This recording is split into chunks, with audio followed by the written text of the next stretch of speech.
think I'm an ultra competitor. Like, I mean, me and Dooch play golf together and stuff. Like, I just like winning, and I just compete or try to win, and I will give whatever it takes to do that. And I think I was in the right environment, that the guys at Lowerhouse, like Charlie, Dooch, these guys had the same mentality, that like Charlie's a born winner as well, and he doesn't care how he does it, he just wants to win. And I think it was just, like I said, it was a perfect marriage, and it allowed me to express myself maybe a little bit more. Yeah. But I do want to tell one story, and this was not in 2011, but it was in 2012. Maybe it isn't common knowledge, but at the time, I think it was like a bank holiday Monday or something, and the Sunday game got rained out, and we started playing indoor cricket. I can see Joe putting his hands in front of his eyes. It's not really common knowledge, and I don't obviously want to stir the pot. But anyway, so we were playing indoor cricket, and it starts off harmless, doesn't it? Like people bowling donkey drops. Where were you playing indoor cricket? Where? You need to say where we were playing. Sorry, we were playing in Lowerhouse, in the clubhouse. In the bar. In the bar, correct. So it starts off obviously harmless, and as the testosterone grows and the amount of beers you drink grows, the aggression obviously naturally grows with it. So we sort of start off quite harmless. You bowl, you pat it back. Nobody tries any aggressive shots. And as the day goes on, the tennis ball started you taping it up, and it swings, and everybody starts getting a bit more aggressive. And one of the Stuart Gaynor having a ball as well, I think. Yeah, exactly. Which and everybody starts bowling off one step, and then. By the way, just to picture this, we were running in from the changing room in, bowling towards the tea room. So it's quite a big dance floor area, and you could have quite a big run up. And there's like that little ridge is there when you walk from that end, and it starts giving you just a bit more momentum. And one of the participants was Joey Hawke. Now, obviously, Joey is renowned for being sensible and quite level-headed. He doesn't do anything silly. And this was about 11 o'clock at night, and this has been going on all day. Joey is bowling, me and him are bowling, and Joey bowls this ball, gets the ball back, and he decides he's going to have a shy at the non-strikers. Now, at the time, nobody was backing up, so he was just pelting it back straight up me, and it hits that little ramp, it ricochets, I can't get my hands up in time, and it smashes one of the paintings, or at this time, I just thought it's like one of the photos behind me, and I'm like, can't be good. Turn around, and it smashed the Worsley Cup 2004 final. Yeah, 2004 final painting. And I'm just going, oh, bloody hell, Walkie. What have you done? This is unbelievable. Can't believe you've done it. Stan has been moaning about us playing cricket indoors, and I promised him nothing would happen.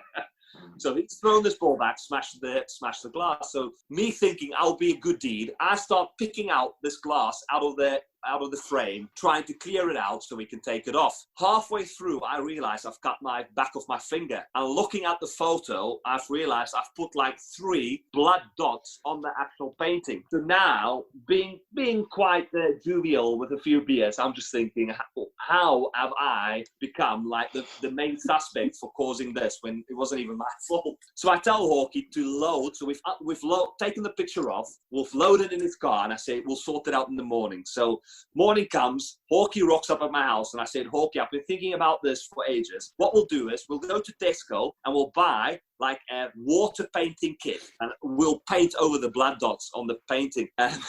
So I was like, right, he says it's a great idea, because at the time, apparently somebody said there's only like 3 paintings like that that's been made. And I was thinking, Blazer's got one. Would Blaze swap out his painting for like a blood dotted one? Like, obviously not. So I was thinking, I can do this. Michelangelo, we'll go to Tesco. I can do this. So we go to Tesco, buy like this water painting kit. The only disappointing thing about this is we did it in Jules's kitchen, where the lighting wasn't that good. If the lighting was better, the job would have been better. But I start mixing green and white paint, and I start painting over. And eventually I've painted over all the green bits and covered the blood spots. And I thought it was very impressive. And at that time, I thought we were not going to do any better. So we've taken it to some glass fitter, get it fitted over, and we're heading over to Lowerhouse to drop it off. We get there, Stan is obviously there, and he's like, all right, boys, what are you boys doing here? He has no idea about it. So I was like with this really difficult decision, if I should tell Stan that we smashed the glass or you should just sneak it in. So I say to Joe, right, let's just try and sneak it in. So we sneak it in, we do it all hush-hush, then we're off. I get to about Lowerhouse Lane, and I just thought, how bad is it going to be if Stan looks at a photo and he sees like something is not right. So I turn around and I ring Stan. I said, Stan, right, I'll tell you what happened last night. We smashed the glass and then obviously cut my fingers, blood dots, blah, blah, blah. I said, right, Frankie, it's not the end of the world, but can you please just show me where it was? So I said, no, Stan, I'm not going to tell you. Can you look at it? And if you can tell me where it is, then I can say yes. So he goes, all right, Frankie, I'll have a look. And he looks at it, and then he starts pointing at this, and he goes, Frankie, is that it? I said, Stan, that's a cricket ball. And that's about the time I knew I did a fantastic job at painting over the blood dots. But if anybody has a chance ever, go have a look at it. There's like an angel halo about the lady at the bottom, sat down above her head that I've painted over. So for those of you that don't know, yes, that was my doing. Obviously not by choice, but I thought if nobody's noticed it by now, I've obviously done a great job. Got away with it. Yeah, well done. One of the other stories from that year was we were playing a game at Haslingden. Francois hadn't been to Burnley or Haslingden before. Goodness. So I didn't go with him. Dooch didn't go with him. Blaise didn't go with him. Who went with him? Stuart, to direct Francois of how to get to Haslingden. So we get to Haslingden and we start warming up. No sign of Francois, no sign of Stuart. Keep looking and think, where on earth? Where are they? So Stanley rings Francois, no answer. So he rings Stuart. Stuart, where are you? I'm sat in Francois' car. As a thought, for that, Stu. Cheers, Stu. So I think you got there in the end, Frank. I don't know what time it was. But it was so late, and I could just remember thinking, when we said, can you put Francois on? Yeah, where are you? I'm on the highway. Yeah, and you know what the funny thing is? Like, obviously now you think, like, how do you not get there? But back in the day, there was no GPS. Like, there was no phone. No, you had to get, like, an actual GPS to actually get to places. And everybody thought, excuse me, let Stuart go with the pro. He can tell him where to go. Never trust him ever again. No, it's bad with directions. Yeah. Was it after that year that you met Jez and Nicky in that bar in Australia? No, I think that was after my 3-year stint. So 2013, was it? Right, okay. Yeah, it was. Right, so okay. yeah, we sort of, Nicky and Jez sort of came round to Melbourne watching the Ashes, and we just sort of had a quite social out. Nothing major in the bar or anything. Just outside MCG. Just had a few beers before the Big Bash, and it was quite a good time. Good to see them. I think they head off to meet Ryan. I think you met up with Ryan, and then we did, yeah. Yeah. But no, it was a good crack in that bar. I think was Hawkey not there? Maybe. We met a couple of times, didn't we? We met. I think we met one evening at some the Big Bash game where I don't think we had a drink, or we had a pint before or a pint after, and it was freezing cold, if you remember, a real bad wind. And then we said we'll meet up for the next game, which was an afternoon game. And you said, right, we'll meet you in this particular bar, which was. I think it's the Royal Melbourne Bar or something. It's got like quite a distinctive name, Jez. And it wasn't that far from the ground. And me and Nicky, and it was quite quiet around the ground. There wasn't that many, that were going on to the Big Bash games. But I remember walking into this bar, and it was reminiscent of the time of me, Ian Sheridan, and Tony Woodworth walking into a bar in the middle of Stoneyall, having to go and take on about 26 young English lads who all in the vest wanting to fight everyone. I've never seen anything like it. And the dancing on the bar was something else.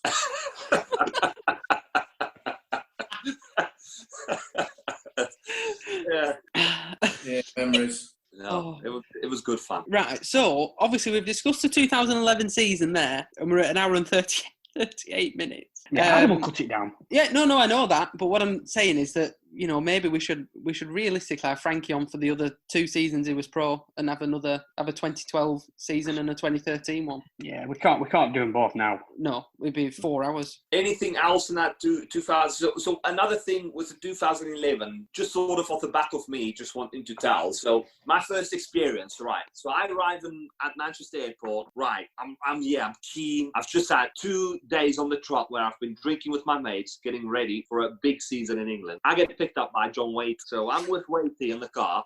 on the way back, right, heading back in his Volvo, first time back, me and Wakey talking, right, everything is good. I'm just keen to get started. We're going to have a meeting at the Sycamore Farm. So we get there, it's David Wren, Charlie, and obviously Wakey, they just dropped me off. So sit down, meet everybody, and I start chatting. And David Wren goes, so we sorted out accommodation, but just to give you a heads up, so we've got no old lady, well, that's a bit harsh, but we've got this lady that her husband is passed away, but she's happily to put you up. So just a heads up though, a dog keeps biting everybody that enters their house. So if you like it there, you can stay. But obviously, if you mind the dog, I don't know how you feel about it, but then we could sort something else out. So me being a dog person, I'm like, oh, happy days. I've got no issue living there. So I rock up at Jules's, and we've got this Alsatian, Ronnie, that as soon as I walked in, wanted to tear your head off.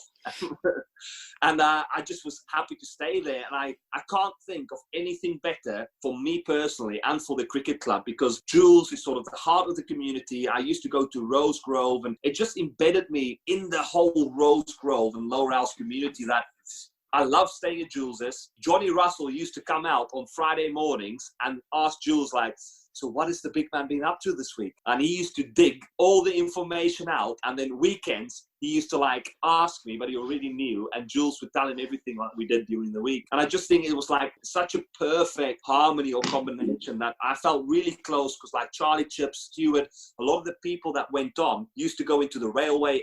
It just connected everything quite perfectly in terms of supporters, players, pro. It was just like a perfect harmony in a sense. And she put on a wonderful spread as well on the last game of the season. An amazing cake. I can remember that. Yeah, I mean, it was quite, and obviously Jules with her husband just passing away, I think it was great for her as well, having a young breath of fresh air in there as well. I just think it was like a perfect harmony. Like, obviously, I put Jules through some hell. Like, we had loads of pros round. Whoa! Sweet. Wait, do you mean league pros? Yeah. Well, I mean, league pros.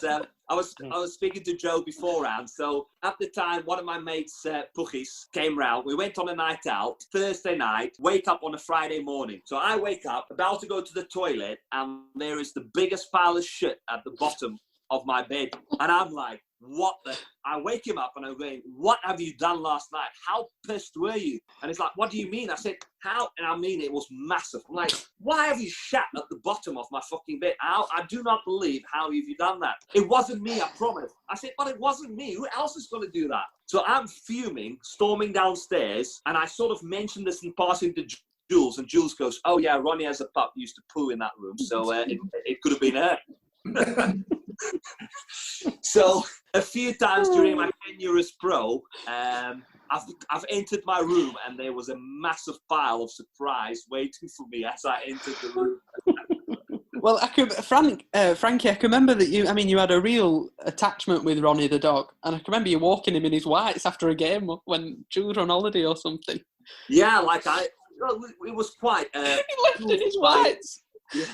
So it was obviously fantastic. Like, what an awesome lady. She's like a second mum, and she was just accommodating each other. Like, if she went away, I remember when she had the chippy, she had like this dodgy Bible that was like a safe that you unlocked, and it had cash inside. So when she was away on holiday, I had to do a books for her. So she showed me the ropes, and I was like an accountant. I walked the dog, and obviously at the time, my wages at Lowerhouse was minuscule. So by the time Wednesday came, I had no cash left. So I literally went like, get paid Monday, pay my wages back a week later for Jules, and then I had no money left Wednesday, and then I borrow money again. And that's sort of how the cycle worked for the whole year round. Because they always retain a certain percentage of your wages, if you didn't know, as a pro. So they retain like 20% of your wages. And then at the end of the season, if you've played the whole year, they pay it back. So I sort of lived with the idea, Jules, don't worry, I'm getting that 20%. So every week I was like, Jules, can I get 50 quid, please? Yeah, that's fine. I'll pay you next week. By the time that it got to the end of the season, I could get that 20% back, and I'll pay Jules back. Oh dear, Brilliant. Jules, she was absolutely amazing. Love that lady. No, right, that was a good chat. I enjoyed that. Some really good stories there, I think, Frank, and good insight as well. Yeah, like, I mean, there is obviously a few more stories that potentially isn't quite viable for podcast and stuff like that. But one of the great things, like I said, I saw Paul Stanley there today, and a lot of the youngsters don't really realise what Lowerhouse was about. And I feel really privileged that I used to play in the old changing rooms. The fact that it was, everybody hated playing at Lowerhouse. They hated coming to Lowerhouse. I remember Werner, who played at Enfield, and he hated the whole Enfield team. They never wanted to come to Lowerhouse. I sort of thrived on that. I love that. Like, you come to Lowerhouse, you hate it. Well, that's great. You come here, you live like us. For some reason, I just love that. Why do we want to make it nice for you coming around to our place? Like, and everybody obviously sees the new changing rooms and how nice it was, and it just never was like that. I suppose in your day, Jason, I can't imagine what it was like. Like, I was like at the back end, like 2011, when the changing rooms were there. It was more like a hen hunt. You remember it, Gooch. It was, there weren't a lot going on, but it was, c'est la vie. It didn't spoil anything. Like you said, it probably put more of the away teams off than it did us any favours. No, I had some good memories in there. So we have a lot of good stories. Right?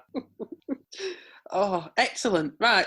Thanks, Frank. So we'll get you on again to discuss 2012. No, I can't think of any. Can you think of anything else that happened, Dooch, in 2011? I thought, I said to Stanley, it was a very unmemorable season because there was nothing really odd that happened. We were just looking at the scorecards. I looked as well. We were just scoring 140, 120. 110 place 90.